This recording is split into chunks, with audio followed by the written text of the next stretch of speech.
Hello, this week on Five Brilliant Things, an up-and-coming comedian called Dara-adjacent. It was a pleasure to meet him. So you were doing stand-up at 22 then? 23. 23 was Have you ever had a proper job? Does being a kids' TV presenter count as a proper job? No. Okay, fine. Yes, it doesn't.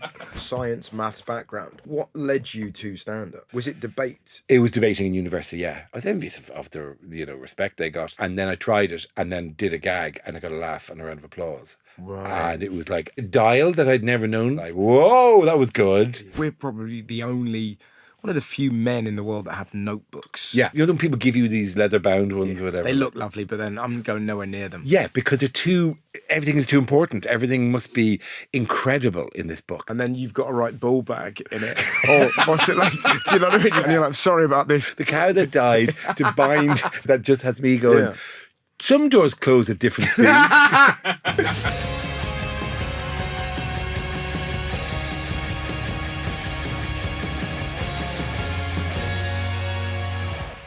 Dara, Briain, nice to meet you. Yes, pleasure to meet you as well. I've been a long time admiring your work. It's nice to see you again. We're like bosses. I know. I haven't seen you for years. Many years, yeah. And then we did Mock the Week again the other day. Thank you so much for doing the first one back. Pleasure. But very strange feeling to I can be imagine. in the same chair. I mean, I had a weird in a 3-year gap, but you had a 15-year gap. A 15-year gap. But it was nice to see you. Are you the only one now that's done every show ever? Yeah. I think I'd done the pilot though, and that was always held over. It's like Vicar Street all over again. Yeah. For anyone who isn't, there's a brilliant venue in Ireland called Vicar Street. Yes. And I played many There times. is this beautiful tussle going on between Dara and Tommy, and lately Joanne Neary, who's kind of come Joanne McNally. McNally, rather. But Joanne has shifted promoters, so she could have comfortably walked away with this because Joanne arrived in with this massive big audience of like huge, and like was doing loads of them, but has gone to a different promoter who don't do that room. Oh, great! So she has exempted herself from the competition. So it's like when Harry Kane went to the Bundesliga. Yeah. It's totally yeah.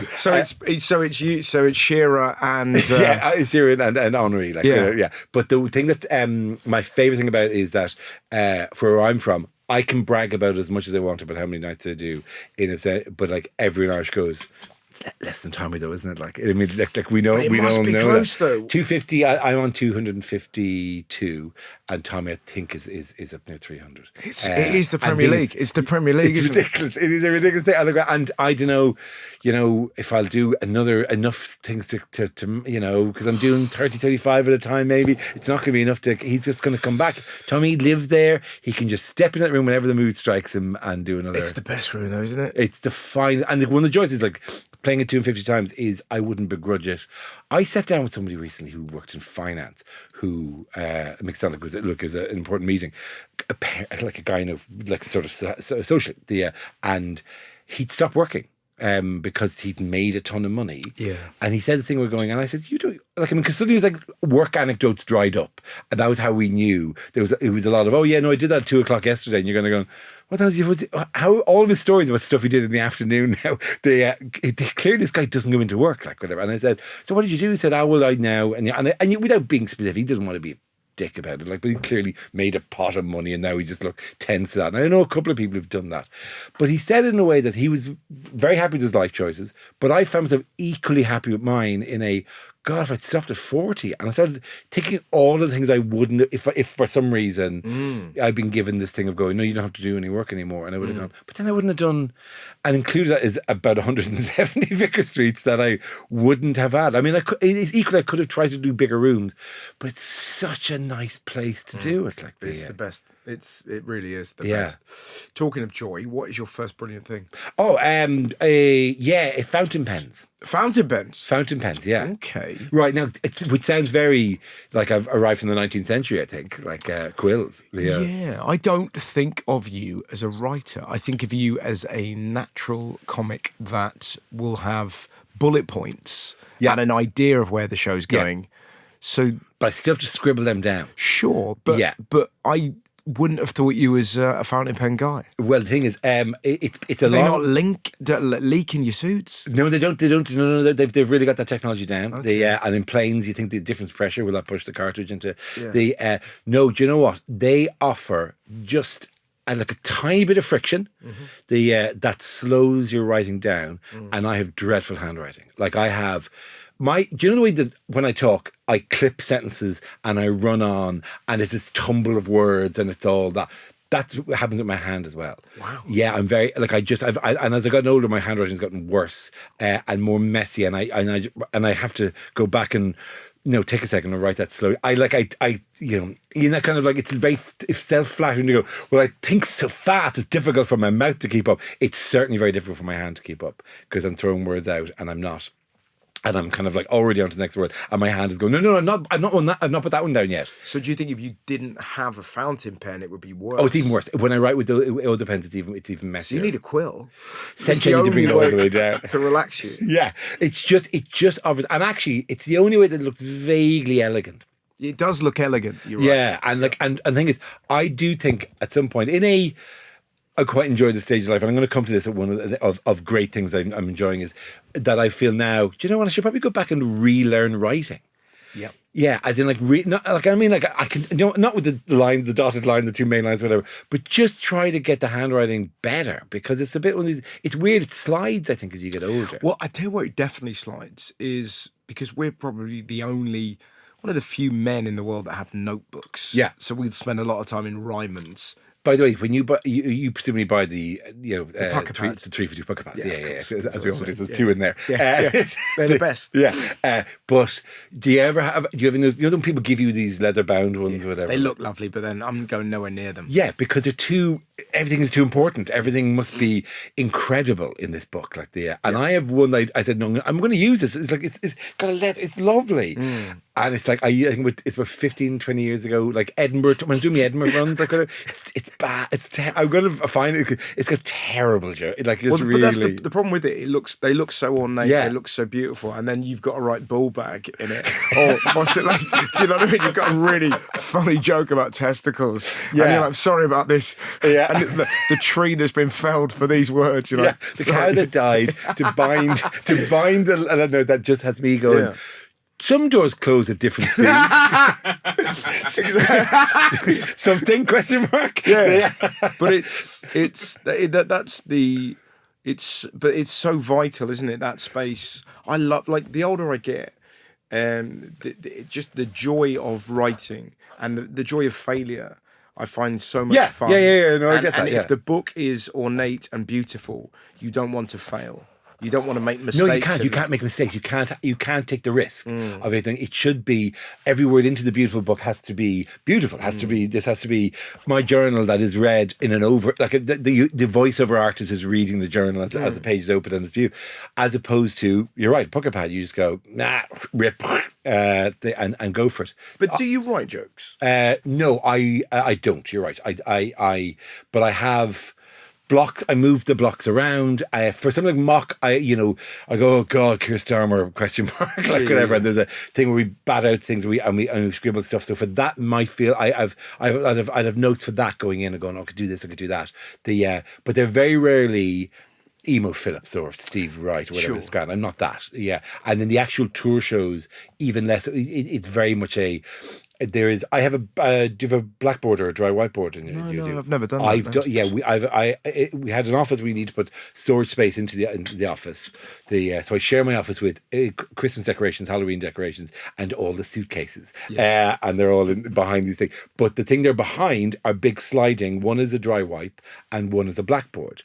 And I can chalk on a blackboard. And chalk on a blackboard is me being back as a student with the impression I'm still sciencey, I'm still mathsy, that I could do maths up on the blackboard. And the dry whiteboard, I write the whole show out, and then I can move the blocks around. And right. That would be better to go there. Whatever. It's all magnetic as well.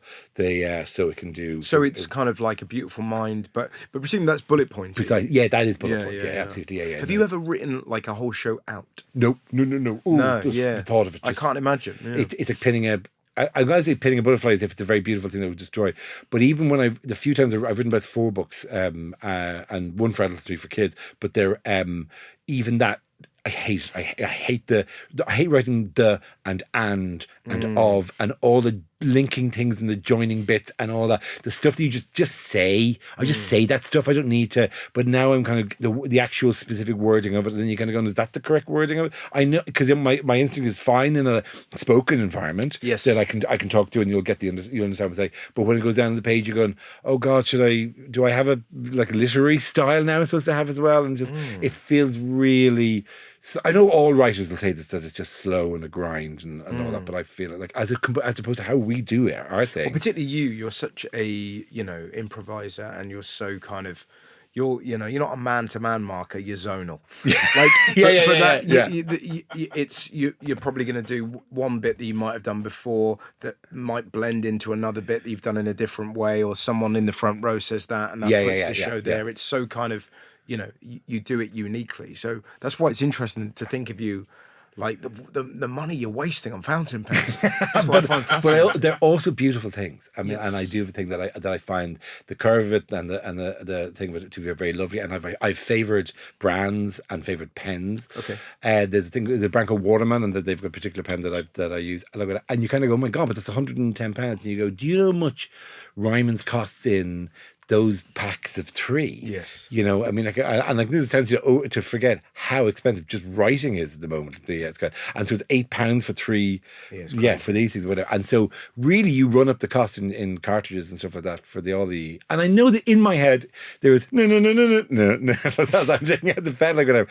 But it's slower, it's clearer. It has occasionally there's a bit where I'll do a G with a line that goes across and I go, well, that's nice. If the rest of me could write like that, that'd be lovely. The other thing that's interesting as well about writing is it's easier with memory, particularly for us. If you're kind of writing it, the physical act of using your hand to make the squiggles, as opposed to just typing away and you're just going to go, you can figure that out. You spell that for me. Figure it out. So it doesn't go in. A constant battle with my kids to get them to do rough work. Because they live in a world of screens and things that's done. I go, no. You reinforce knowledge going in if you're also writing it as well. It doubles it up. It's like I'm going to talk about Duolingo in a little while, in language or whatever. Writing stuff down. If an opens of me just writing the word down for a conejo, rabbit. And because just reading it is not. That's not learning it. That's in one eye and out the other, like whatever. You actually actively have to commit to the thing by writing the thing out, like So it's weird the way it backs up. And I remember at that, being a young age, people endlessly telling me that write your stuff out, just write it out, just write it. It's good. And you're going, oh, I don't have to do that. I'm young and I'm sticky. My mind is full of stuff. I don't have to do that, like whatever.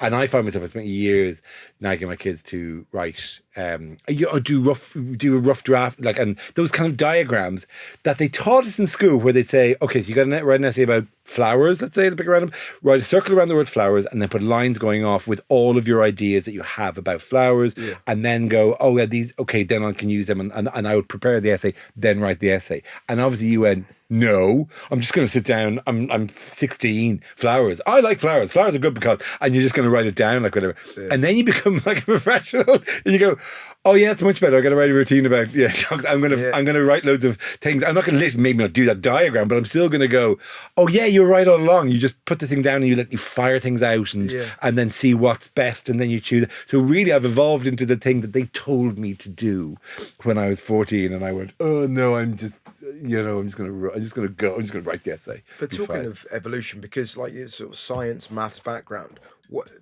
led you to stand up? Was it debate? It was debating in university, yeah. I mean, and before I'd done, I remember once being in university. I remember even sitting in the locker room getting stuff in first year in science and going, I'm never have to write an essay again. And I was genuinely really delighted with because I'll be doing maths there, I won't have to write. God, I've never got to write another essay again. It's not weird. Cut to. Yeah. Like enjoying writing essays. Yeah, exactly, yeah. About pointless shit. Exactly. I can't wait to write an essay about flowers. Yeah. Mad. And then I saw people do debating in the university, and I was envious of the respect they got, and the fact that people were look at them and doing their thing. There was sort of like an envy there. Yeah, it was a huge driver. And then I tried it, and then did a gag, and I got a laugh and a round of applause. Right. And it was like a dial that I'd never known suddenly went "Vroom" into the red, like whatever, and I go, and what was that, like whatever. Oh, that was weird, because I'd never done that. I'd never done in front of people before, and I'd certainly never got a laugh from strangers. And it was like, whoa, that was good, and it was, honestly, it's been chasing that high ever since. So, did you go straight? Like, did you just carry on debating? I was in university doing that in its little rarefied kind of competitions and stuff like that. I did very well. Did debating tours of Americans over that. And was very successful in it. And in a weird way, that's kind of great prep for. It was amazing when I came into doing rewriting gigs, because you're kind of like I've done. It's not like this is my 5-minute set. Yeah. No, you're aware that every week you got to come up with a new thing, and so you're already. And I was doing things like there was a job called a record secretary, who would come out every week and go, "This is the communication." It was just gags. It was like he was doing a routine every week, so it's like doing a comedy routine every week. That must have shaped the style of comedy that you do. And when I emerged out into doing, because somebody said you should try doing a gig. Like I was like in Dublin in 1995, and there was not that lot of gigs, and it was hardly a career path. But I said, I love doing. I'll try it, like whatever. But I came in and people went, "Oh my, you're very polished," and you're going. Yeah, because I've been doing this like every week for the last 4 years, like whatever. But I didn't say that obviously. I went, I just must be natural. I must be born to do this, like whatever. But I actually done like and so I was able to turn over material quite quickly. And did you find it harder then to almost limit yourself to the material that you chose early on? That must have been quite difficult if you can't, like, because presumably you're going, God, I've done all these debates, I've got all these angles on topics. And no, because I wasn't really doing what I found hard, weirdly, was expanding my because you get very good at talking about the university you're in, which is college life, and talking to other 21-year-olds, right, and then going from that to actual grown-ups and people of all ages was a difficult thing, actually, of dropping our tiny reference set. Got you. And going, I see the lake has had something going on there, whatever, or such and such. The arts block, eh? What about and jumping that, because you seem incredibly callow really, really quickly in front of grown-ups, going, why are you still talking about that? Like and so having to grow up immediately into other stuff like was the bigger thing, like whatever, into a bigger world. I suppose it's very big when you go to Edinburgh from being in Ireland, and you can't go, people from Westmeath walk like this, and people from Carlow walk like that, and you have to dump that stuff. I know. It's the other reason I always felt that for a long time, having the Edinburgh Festival in Scotland was terrible for Scottish comedians who were half playing in front of home audiences all the time. And I genuinely saw a guy going, people in Dundee do this and people in Aberdeen do that, like whatever, and they're getting a laugh, and you're going, no, we have to dump that stuff to come here, and you can just do it, and that's not helpful to you. Like with so it was, but it was that shedding of and trying to look for the more general, look for the more universal, which is a good thing generally to find the thing. So you were doing stand up at 22 then? Yeah, I was 23. I started gigging at 23. 23 was have you ever had a proper job? Nope. Fuck. Oh wait, I suppose, does being a kids TV presenter count as a proper job? No. Okay, fine.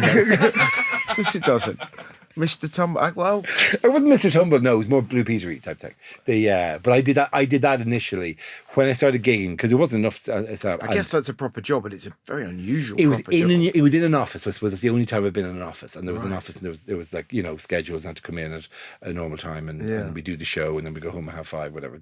So that was like that was my only experience of office tensions and all that stuff was in a kids TV thing, which I was it was like being in a sitcom, because it's very kind of like really performery type people, and then there's other producers on the way up and producers on the way down who get parked in this department. There's kind of weird tension between them, ludicrously ambitious other presenters who would stab you in the to get ahead. Like it was really it's like, I need a puppet. I need your puppet. The line I always have was if the phone rings near Dick or Dom, and say it's the Dick and Dom office, like whatever, and one of them picks it up, and they go, what? Oh yeah, of course, yeah, we'd love to do that. Oh, you only need one of us. Yeah, when is it? And over the phone, I can do that. Yeah, it's good. What is your next brilliant thing? My next brilliant thing is the opening 8 bars of any good dance track. Yes. Right. Basically the call to the floor. That thing, that the bit of the start of Groove is in the Heart by Delight, where it goes.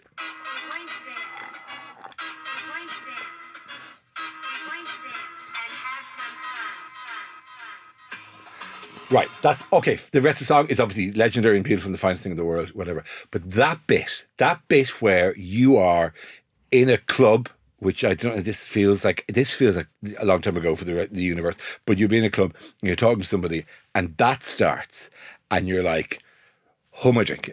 Yeah, well, that's what I was going to say, that bar, basically what it acts as, I don't know if you're aware of what you just did, but that bar played, you took a sip of your drink and put it down. That's what, because it's like, song hasn't started yet, it's about to start, so you can feel the entire club going, and then go. It's the sip and walk. Yeah. But it allows you, it's the pre-lash before the wiggle. Absolutely, but it is, you're like, oh, hello, and it is the sending up the flare and let's get here. Sending up the flare is exactly what it is. Yeah, and I adore that, like whatever. And I was a big dancer. And still, it occurs once or twice a year that I'll be out at something and and I'll start going for it, like, and really, I was at a wedding last year, and it was where my 17-year-old daughter had to go, oh my God, okay, fine. This is what you're going to do, like, whatever, because I was properly going for it, like, So what is your music of choice? It would be, that would be one of the great alternate tracks. Dance music generally, I mean, I'd love to go, well, obviously, Radiohead's two major works, like, whatever, and they're all brilliant, these are fantastic, like, whatever. Jeff Buckley singing Hallelujah is a wonderful thing, like, whatever, it's grand. But if you read, like, it's almost like I've spent my entire walking around with a dance soundtrack. Like whatever.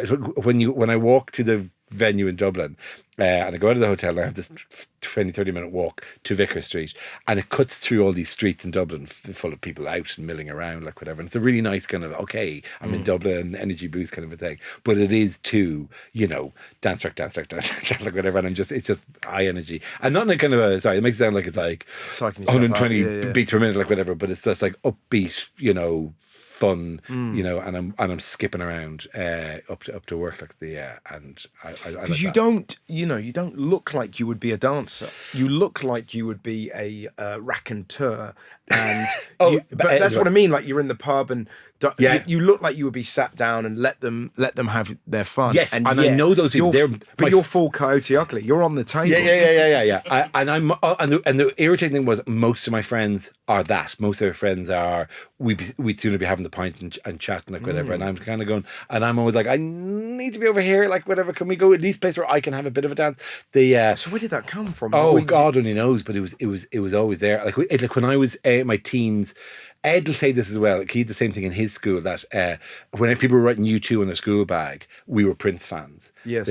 And people would go. And when the film Kiss came out, and people were like, "What?" And we're going. It's the greatest piece of music ever written. How dare you say that? Like whatever. And they go, "No, it's not, because it doesn't go Sunday, bloody Sunday." Like you go, nothing against U2, like whatever. But everyone's really into that bombastic guitar, and we were like, oh no, we just want to, be funky and happy, and because obviously the lyrics didn't speak to your 15-year-old in Dublin, so there was no bit of Raspberry Beret that spoke to my life experience, like whatever, I remember meeting a girl and we just went back to we went to this place and we had sex for 3 days, like none of this is speaking to my life in any way, but it was just the noises of it, just a little dun, dun, dun, dun, and the funky guitar thing. But there's some of those things are just it's like it's still it's fight or flight, fight, flight or dance. It's the same kind of like hello. That I find it very difficult to resist. It must be a nice feeling, because I'm not a dancer, right? But I'm envious of dancers. But it must be a nice feeling to be out of your. Do you feel self-conscious? It's a weird one for me, because it is my favorite thing in the world to do if I think no one's looking at me, and my least favorite thing in the world to do if I think if anyone is looking at me. Right. And I remember once being in a club in Cork called Crane Lane, and I found a spot behind a bouncer. And he said the door's open, just stuck him there. Like, and there's this tiny corner behind the door and behind the bouncer, like whatever. Yeah, this is my God, that's hilarious. And I'm just absolutely giving it loads in the corner and loving it. Dancing in a bouncer's shadow. Yeah, and the guy and people come up to get selfies or whatever, and the bouncer go, no. Oh, that's so funny. And I was just there, just having it. And so if I can find a quiet spot, like whatever, facing a wall, I will dance facing a wall, because it's just so just a thing. It's just for me.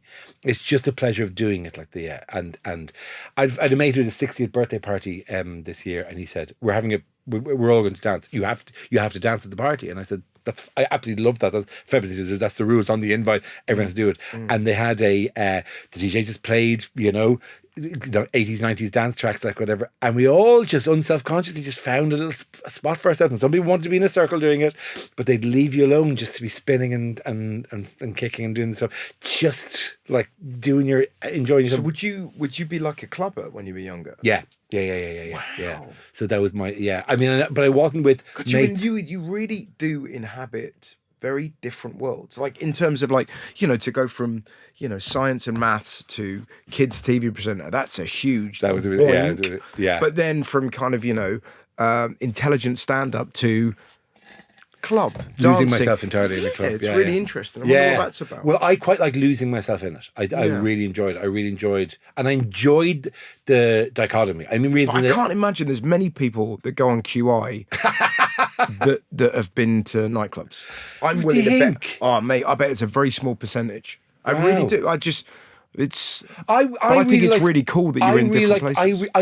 I remember the distinct feeling of when I was 17, 18, knowing that I was studying for my exams and I was going to go to university, going to do this degree, this very, very technical degree, but loving this pure physicality of just losing myself entirely or whatever. And I totally would lose myself in it. I was absolutely it just cuts through everything and you're just there in that moment. And it's a very beautiful thing. Funny thing, by the way, about my mate's 60th birthday party was that he submitted a playlist, which was very dancey heavy. The wife submitted a playlist as well.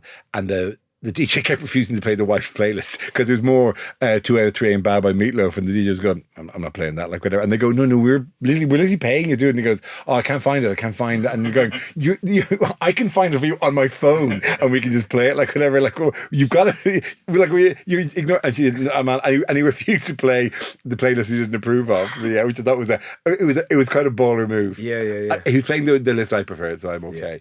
Yeah. But the key to that is just that initial thing where I could be that siren call. I think I sent in a few favourite ones. Did I give you another one? I'll give you a few. I can put. I'll put it on, and you can. Oh yeah, I'm gone. I'm out of there. It doesn't matter how well the chat up was going. As well, I'm trying to think. Did I ever just bail on somebody and going, "That's great. I gotta." It's funny though, isn't it? But like instantly, my mind thinks there must have been so many moments as well where that has potentially ended, like the beginning of a relationship. Yes. Like where you're just and I said to the guy, "Oh fuck, she's gone." Like, but do you know what I mean? It's just like because you can't. How can you possibly hold court? Yeah. Just that's the way you go. I mean, but don't forget, I'm the one going. You are, but I'm also thinking of the other person. Yeah, they would. Yeah. And Dara, I think what we should do. Oh, there you go. But I'm just coming to the punchline of my anecdote. Exactly. It's got speeding nothing. it up. Yeah, I just find it to be a slice of pure joy. And like I know, there's a tendency to talk of music. I'm very down on music snobby, but thing whatever in terms of I love this song really spoke to me, and this is very obscure. Like I did Desert Island Discs, and I chose Grooves in the Heart as one of the tracks on that and Kiss by Prince or whatever. And she said at the end, and I put in because you have to, and there are classical pieces of music that are important to me as well. But she said, well, what if you had one thing on the island? You go, yeah, it would be delight, like just for that, that moment of joy, like. Well, I'm really enjoying like again, disparate worlds, fountain pens to club music. What is next? Next. It's sort of guidebooks, but it's more that because I do a lot of traveling. And then sometimes you get the bones of traveling somewhere really, really amazing, say in New York for a few days, whatever. That I've become in my older stage a huge fan of poring over stuff in advance of going. Oh, so you like your Lonely Planets? Yeah, exactly. Or even TripAdvisor, even kind of booking, or even going to listings and seeing what's on when I'm there. Like I've sort of, it doesn't really apply when I'm going around the UK and Ireland. I kind of like veg out between the gigs and all that. Funny, innit? And yet we shouldn't. And yet I know we do. But you wouldn't treat. It's so funny that you wouldn't treat a city in this part of the world with the same respect as you go, oh, I'm going to Malmo. Yeah. I wonder what, like, do you know what I mean? I wonder what's happening in Malmo. A cheese factory.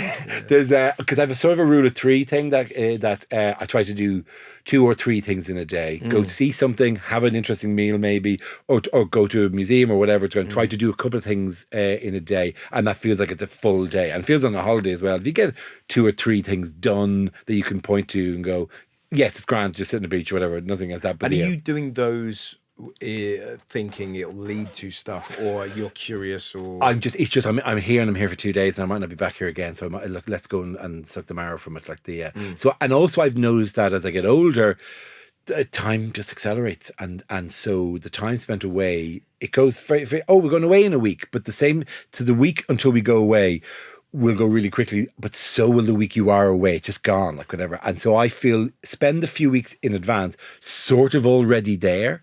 okay, So you get a sense of like, oh wow, we could do this or we could do that, or we could do, rather than arriving in and sitting going, oh, what will we do today? That, and I'm not saying I map out the whole thing, because I don't, I'm not that. And also I think one of the joys of a holiday is dumping things and dropping a schedule and all that, like whatever, just doing and going with your instinct. But I do just enjoy the soaking in of going, oh yeah, you could go that, and then you could get over to this, and so maybe booking some tickets for things in advance, and just having the tingle of anticipation. Because I found when I can't do that, the holiday comes and goes really fast.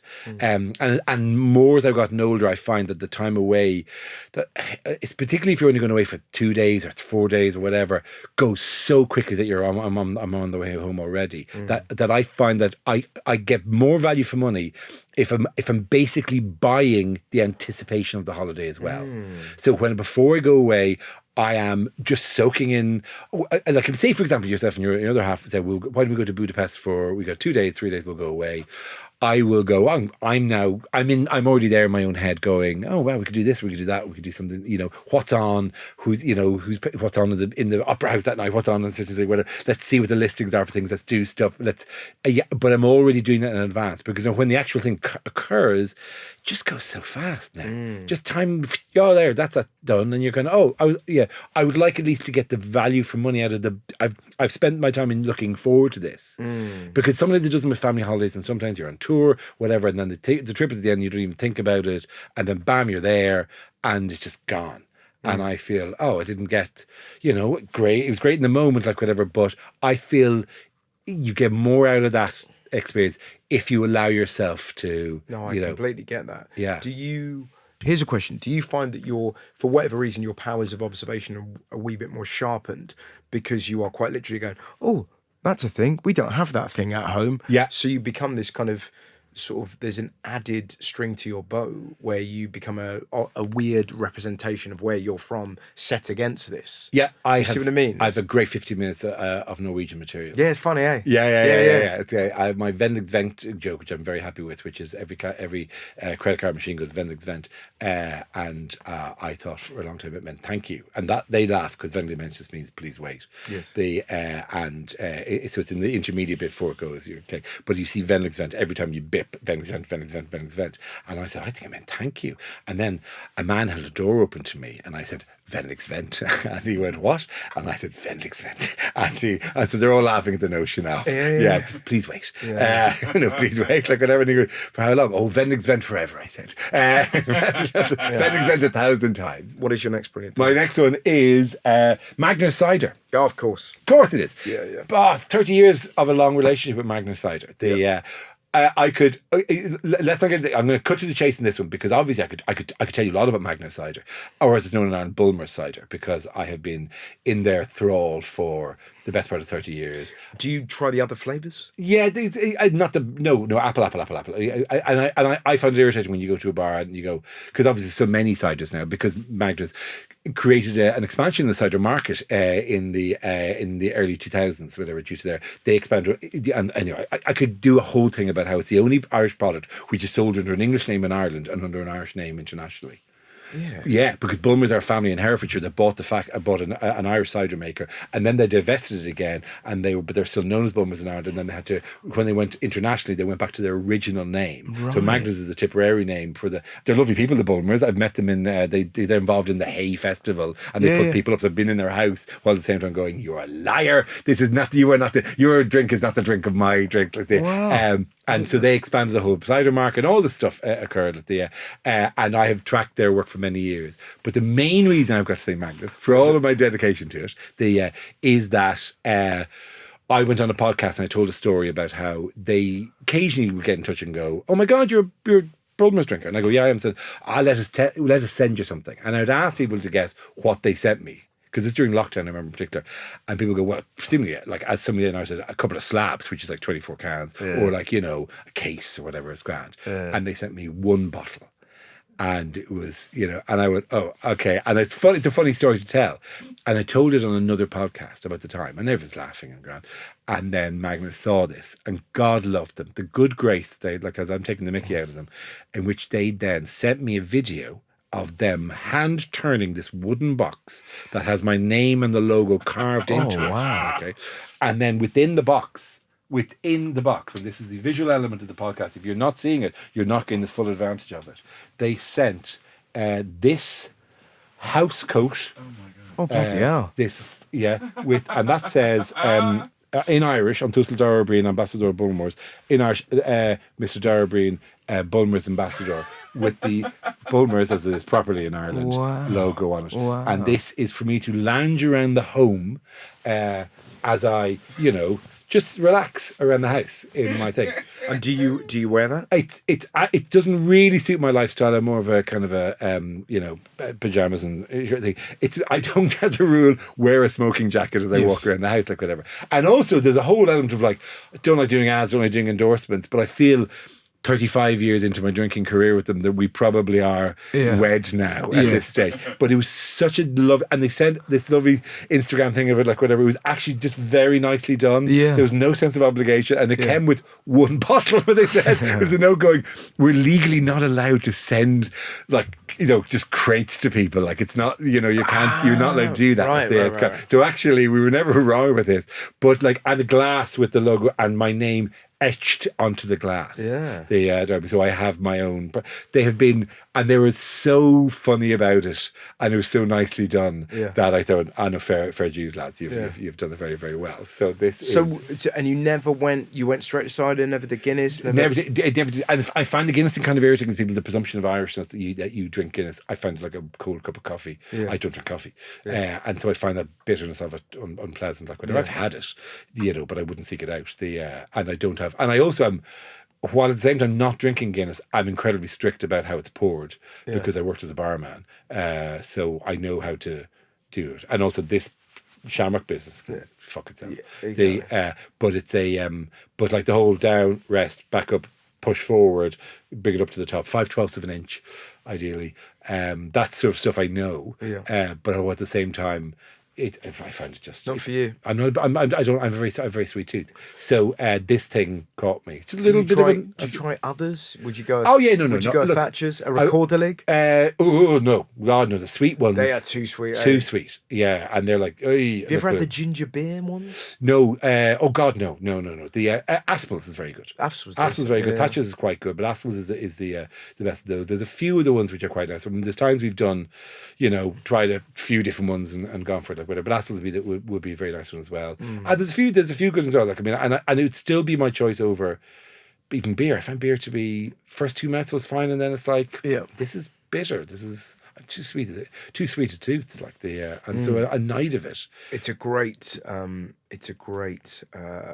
summer drink. Oh, look. Have you ever had like the local cider? Because I'm obviously from Somerset. Have you ever had any? I have. I just can't do the still one. I can't do the still. I find the still. Do you have any spirits, or are you? I don't know. I drink. I drink a lot. I like a really nice red wine. I like the Escon. I'm not amazingly brilliant palate, and I thought I would be. And there's a time of year that I bought wine and I have it in a thing, whatever. But I'm not brilliant at a thing, whatever. But although I enjoy it. Tequila, big fan of tequila. whatever you? yeah. Oy, oy, Oh, oy. no, really nice tequila, really nice sipping tequila. Very pleasant, very, very nice experience. Okay, Yeah, it's great. interesting. So I can do that. And also, I can make a good margarita. Right, yeah. But I've got Yeah, it's funny, but my memory, like with Mark, we'd have the sort of like post Yeah. in the BBC. Mum, it is you, with a glass of cider. I just remember that. They become. It's a weird journey. They've gone Edinburgh on. Festival as Oh well. yeah, just- they went big in the Edinburgh Festival one year. They did a big push to, and it was one of the first places they introduced it when they came over here. Yeah. And suddenly I'm over here going, oh my god, this thing that my favorite drink is available. This is amazing. Yeah. And then they went big. But they had a bad summer, it collapsed, and then everyone piled into the market, and they've kind of been fighting for share ever since. Because every company, and now there's Orchard this and Orchard that, and I can put up with them and thing, but they're again very sweet. Would you, when you do stand up, do you drink? Would you have a pint? During not during the thing? No. Yeah. It's kind. I've always felt it knocks the edge off what you do. Yeah. I was slightly. just curious. I did because I've tried it. It's not been like I've never had a. It feels like phone video of me. Yeah, who you think you're funny? Like throwing it like it's never done that. Like whatever. It's nice that it's the treat afterwards. Yes, Do you know what yeah. I mean? Of just like I remember I used to on Vicar Street years ago bring a pint out in the second half, and I drink the pint during the second half of the show. But I don't even do that anymore. I just feel it's not the. I'd sooner just enjoy it pure and the rush of all that, and then afterwards, I just feel if it bounces you off. When I'm writing, interestingly, sometimes it's not bad to have a couple of drinks on, a couple of glasses of wine. Oh, really? And then I feel you're sort of deflected slightly off your own axis. Yeah. So you can react to yourself. So when you're on your own, you can go, oh yeah, and then you can, and you kind of, it's like you've slightly fragmented to two. And so you're actually having a dialogue with yourself, which you can do when you're 2-3 glasses of wine in. And I find that unlocks a certain thing. You're less self-conscious and you kind of throw more ideas around. It doesn't work for everyone. But I like that. I have writing wines that I have, which are just drinkers without me, with the ones that are and they're like, you just, then, and they'll just knock you off your axis slightly.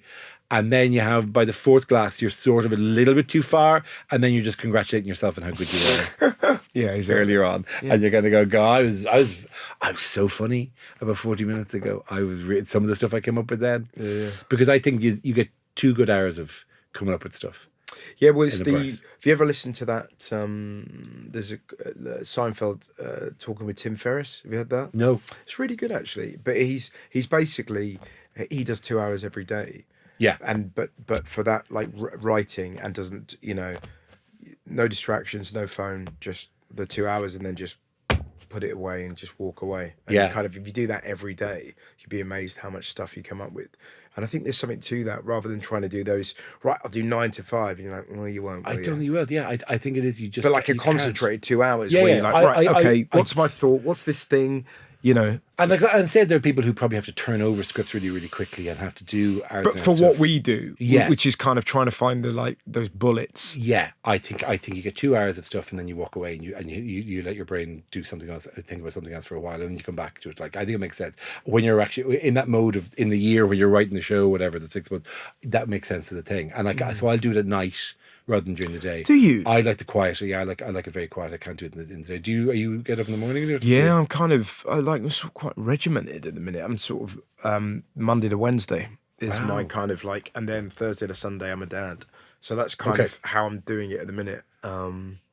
And quite like it. Yeah. I mean, like I may, as I get older, not because it feels like a younger man's thing, because but and it probably doesn't really fit into the schedule I have anymore. But traditionally, the bulk of the time was I would 10 o'clock, 11 o'clock when people went to bed and the house quietened down, then I'd start and I'd do 2 hours then. Really? There and 2 hours, and then there's a bit of faffing around, and then go to sleep at 3, like whatever. But it was nighttime stuff, always nighttime. That is so interesting. Yeah. Always. So what time would you be getting up then?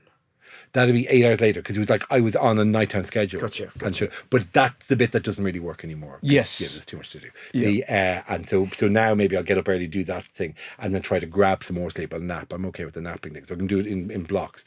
But what would be your normal schedule?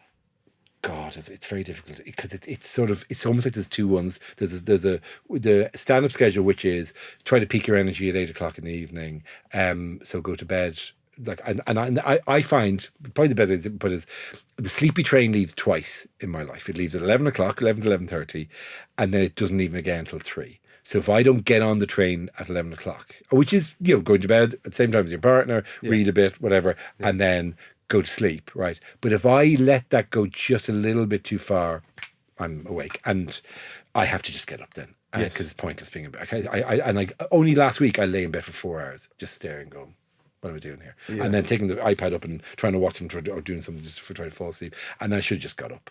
So if I don't get to sleep at 11:30, I am just awake until almost bang on 3 o'clock, where I say the words, okay, I should go to bed. And it's like my brain tells me to say that, and then I go to bed, like whatever, and then I can sleep, like whatever. So you're in like tour mode, but then unfortunately there's always that awkward gear grind of having to go up at 7 because it's times where I have to be doing school runs and stuff. Yeah. But not that often. They're older now as well. They're a lot of them look after themselves, whatever. They're either older or younger. So there's a nanny who looks after them, or they're older and they're doing their own thing, like whatever. So it's less. But there's different times in life. Yourself. There's things have to happen. But it's so then there is an awkward thing of if you wait for 3 or 4 days on tour where you slip absolutely into going to bed at 3 o'clock in the morning, and then getting up at 11 and then doing whatever, then you and then you come back to, okay, no, you're back here now, and then you're like, oh, and there's one day of doing the whole day in 4 hours sleep, and then you can sit back into it, and then you have a really long day. So it's messy. It's like jumping from time zones. Do you remember a conversation we had in Edinburgh? Do you remember it? I bet you don't. Outside the assembly rooms. It was about yourself and your It was I just done my second Edinburgh show, and this is before Mock and all this, right? And you came to watch it, and you said, "Oh, I can watch your show." I said, "Oh, thank you," genuinely meaning it. And you would kind of go, "Yep, it's going to take you a while. You just do straight stand up. You're very funny," and it meant the world. It's honestly, it's that funny thing, isn't it, where when you get a compliment from someone that you admire, it really it was incredible. It doesn't sound like a compliment. No. I got. You were basically saying you aren't going to have like a standout. You were basically saying you're like me. It'll take you longer because you're just funny. Okay, and fine. I remember going, oh, that's a nice thing. Rather than it's not like, oh, what a great Edinburgh show. It's just like, that's just funny stand up. But that's great. It's good. Okay, fine. Yeah. So it is difficult when you're not coming through with a particular. In that era, it was like, what's your hook or angle? It's just like, stuff. I'm just going to stand here and do funny. yeah. That's okay. But but it's funny, isn't it? Every so often you just have those, I don't know, those moments when someone you admire says a kind thing. The nicest thing I deeply regret not taking a screwdriver to this and taking it with me. I was in Bournemouth. Whatever the theatre is in Bournemouth, I've forgotten now. And was there on a Friday night, and I got down, and in the dressing room, on the mirror, written in something, lipstick, something mark or whatever it was, Dara, I've warmed them up for you.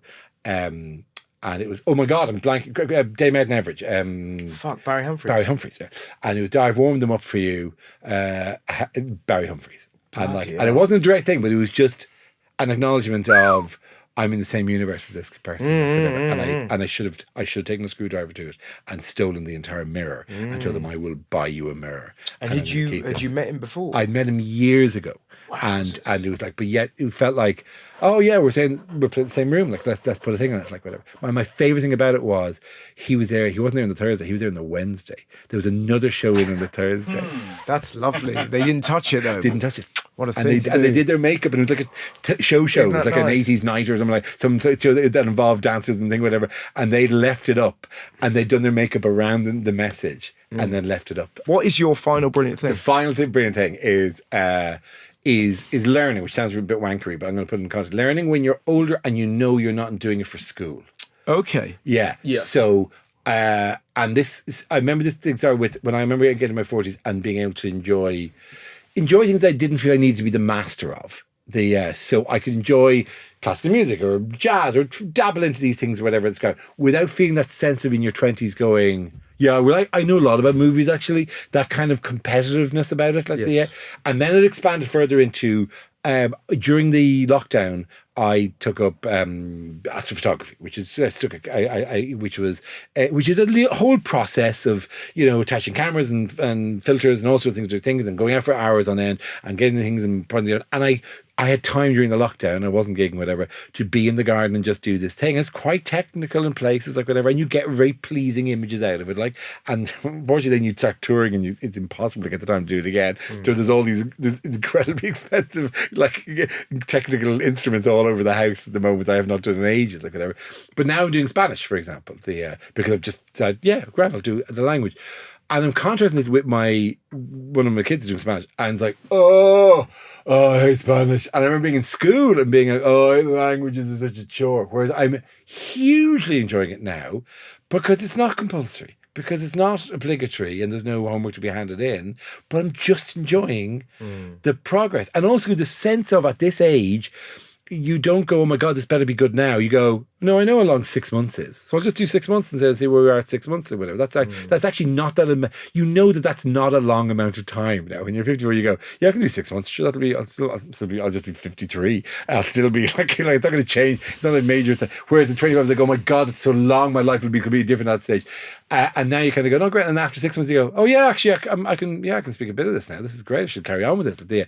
And so there's a really pleasant sense of going, oh yeah, what do I'll do next? And I can totally see why. And I can tell you why both sides of this, that kids being dragged around ruins by their fathers or whatever, and they're going, oh my God, what is this about? Whereas the father's going, I can just learn this stuff and I can just find out about World War II things. I'm not a particularly Stalingrad person myself. That's not my thing, like whatever. Yeah. But you can see why old people really like going to, because they're learning and their brain is going, oh, that's great, more fresh stuff. And it's not because I am a ruin and this is a ruin. It's because I've always wanted to learn about this, and now I have the freedom to do this stuff without there being any obligation to it at all, and I can just enjoy learning about this stuff. And why people go back to university in their 60s and redo the subjects.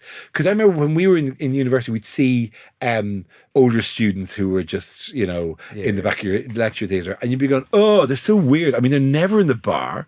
They don't go to any of the events. Like, when they just come in and they like go to the lectures and they go again. And you go, and now you go, of course they did, because they've got like a family and they've got their lives, and they really wanted to learn, Portuguese. So they're gone and done a degree in it, like whatever. But all they want to do is go in and learn the thing and go back home to their actual life. Why would they have any interest in hanging around the bar with you, like whatever, doing that stuff? Like so they're just like whatever. And maybe they do dabble in the student, but it's like you go, oh right, they just wanted to do it. Whereas we were like, oh, there's another lecture. I'm going to go to the lecture. I remember a friend of mine once in university saying they've cancelled a lecture, and everyone's like, yay, and he's like, no, I came here to I'm like, I want to be a lawyer. I came here to learn about the law. I'd like them to tell me more stuff like that. And you gotta go, and then we're going, oh yeah, that's probably the point of this, isn't it? Like, but I think it just comes at the wrong time, like whatever.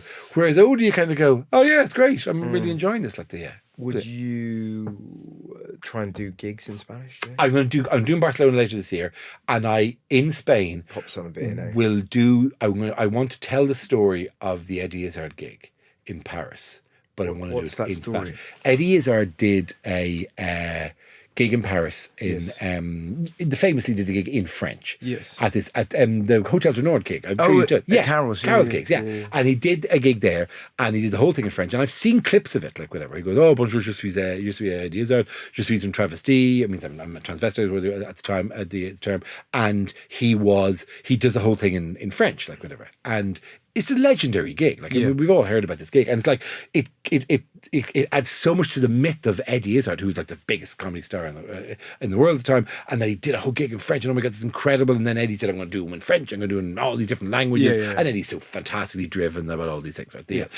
And I then 10 years later did the same gig, like because we've all done it. It's just a club gig, a normal club gig. They just happened to be Eddie who happened to be doing it. And I met somebody and they were there, and I said, oh my God, I can't believe you were at this legendary gig. And then Eddie did the whole gig in French. And this person said to me, yeah, he said, this is like a lot of internet kind of stuff. He said, we all live over here, we work in French, we speak French all the time, our entire lives are in French. The one thing we have in English was this one weekend where like we'd have a comedy night in English, and then Eddie went on stage and spoke worse French than we speak. Yeah. I said we had to sit there and go, Oh, I was like, we're laughing and we're like going, come on, but I was like, oh, for Christ's sake, the one night I get in English in my Parisian life, and then he's doing his school French thing, like whatever. And it was like such a, of course it would be. Of course, exactly, Well, I'm going to tell that story in Spanish. Yeah, great. And then go back to English and then carry on doing the rest of the gig in English. Yeah. I think it's the vocab to do it. Is it the first time you've gigged in Barcelona? It is, and I'm not sure how many people are like whatever. I feel in terms of the European gigs, I do well in places where BBC was. Yeah. So I'll do well in Benelux, and I'll do well in Scandinavia. Yeah. And then it tails off. Even when you go into Germany, dip down. But the European ones are, they're fantastically. Athens was all Greek people going, oh, we love you. We all became because we watched clips of Mock the Week. Yeah, it's weird. And it was amazing. It's so funny. That's a really good example of what you were saying. So you kind of just take yourself up to look at the ruins. You have to. Yeah. You know, and it's kind of like just walking around and just for the heck of it, thinking what a life this is, that you just get to kind of have a little wander about and then go and chat about it later. Yeah, and then also don't forget like that you're doing this on your own schedule, even when you have kids, because and people do the old, but do you miss the kids? And you go, of course. And then there's a beat, and they go, but you got to be away. You go, I got to be away and do my own thing. And it's like there's no one making any demands on you. And in Athens, and you sort of. And then you're in Greece, and then you go, so this is a culture that invented philosophy and democracy, but not a toilet paper that can put tissue down the toilet. And then suddenly that's the funniest joke for that night, but you can't tell it anywhere else. But that's my Greece minute. Like, do you know what I mean? Yeah. That's what I love about it. I think I had more in the... what we don't know about you is you love a cake shop, because every second shop is like massive rows of cream buns, and you're going, where did that come from? That's not part of your international branding. But that's and that is it. That's what makes it super exciting, both for us and for them. When you can find, it's like doing a gig in Sweden and not mentioning IKEA, or that they look beautiful. It's being in Bulgaria and go, I didn't know it was a thing that you can't swim in a Bulgarian swimming pool without the swimming hat. That's a thing. Oh, it is. So I'm like, how fucking hairy a people do you have to be? And then suddenly we're into like this. You've observed something that's always been there, but your outsider status has managed to kind of winkle it out, and it's only funny for one night. Oh man, it's the best until you come back 2 years later, and hope they've forgotten that bit. My Dutch one, I love my Dutch one, is about the Dutch sculptor Niet Anderkan. Right. And I said, I love the work of the Dutch sculptor. I love Dutch art anyway, I say, and I name a few, Piet Mondrian, Van Gogh, and you lean into it. And I said, but you're a sculptor, I saw a sculptor, Niet Anderkan, and their work is in every museum, and it's incredible. Niet Anderkan is Dutch for do not touch. Oh, I love it. So everywhere you go, there's a sign saying Niet Anderkan, and I said, and I went into a gallery to see if I could buy some of their work, like, and the man came up and said, can I help you? Is there anything you're looking for? Niet Anderkan. And he went, oh, okay, fine. Back away. Like, but it's like, you know, even I keep having gigs over here going, is there any way I can give enough information? Because it's such a nice thing. Because you draw it, and he works. I've seen him work in metal. I've seen him work in marble. And Niet's work is so incredible. It's the delusion, isn't it, of like where you go, right, it works. I could definitely make it work. And I bet you've tried that so many times, and every time, nope. Okay, well, we can sort of appreciate what you've done there, but we're not Dutch, so we definitely don't get it. Like, and it's like so, but it's so delicious when you get one thing that just works in that one place, and you're like so happy with this. Yeah. The thing I learned in whether it was the hotel I stayed in Barcelona, but on instead of do not disturb, it said no molesten. Oh, no molesten. Yeah. No, it said, but it actually said no molesten, por favor, and that just felt like it's one of the things I was going to bring up, actually. Whatever the verb to bother somebody is molestar. So molestum is like, would they bother me? I was like, these people need to be told. And I think as an Irish person in particular, you'll go, that seems a little inappropriate, seems a little wrong, or whatever. But there's a lot of don't molest me, don't be molesting me now. I feel very molested. Well, that's the thing, because I need guys, you got to dial back on the molesting thing. No. Trust me, I'm all about the molesting. Good. Yeah, it's great. Well, that's the way of ending the podcast. What a joy. No, on the words, I'm all about the molesting. Of course. Yeah. Well, it's yet another BBC scandal. Ladies and gentlemen, the fantastic Dara Briain. It's been a pleasure. What joy.